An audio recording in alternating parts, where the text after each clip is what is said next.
একদিন এক রাজ্যে এক প্যাচাল পরী ছিল, নাম তার ফাতিমা। সে ছিল খুব মজার, ডানায় ঝিলমিল তারা, মুখে টুকটুকে হাসি।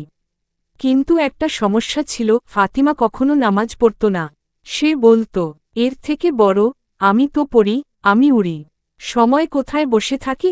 একদিন সে উড়ে গেল মেঘের দেশে। সেখানে এক আলোকিত পরীর সাথে দেখা হল, নাম ছিল নুরুন নাহার।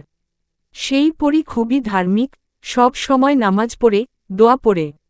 নুরুন নাহার বলল, ফাতিমা, জানো না, নামাজ হচ্ছে আল্লাহর সাথে দেখা করার সময়। ফাতিমা বলল, দেখা করব মানে? আমি তো আল্লাহকে দেখি না।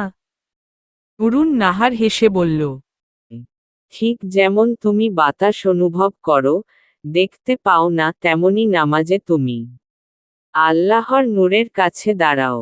আর যারা নামাজ পড়ে না, তারা আলোর কাছ থেকে অন্ধকারে হারিয়ে যায়।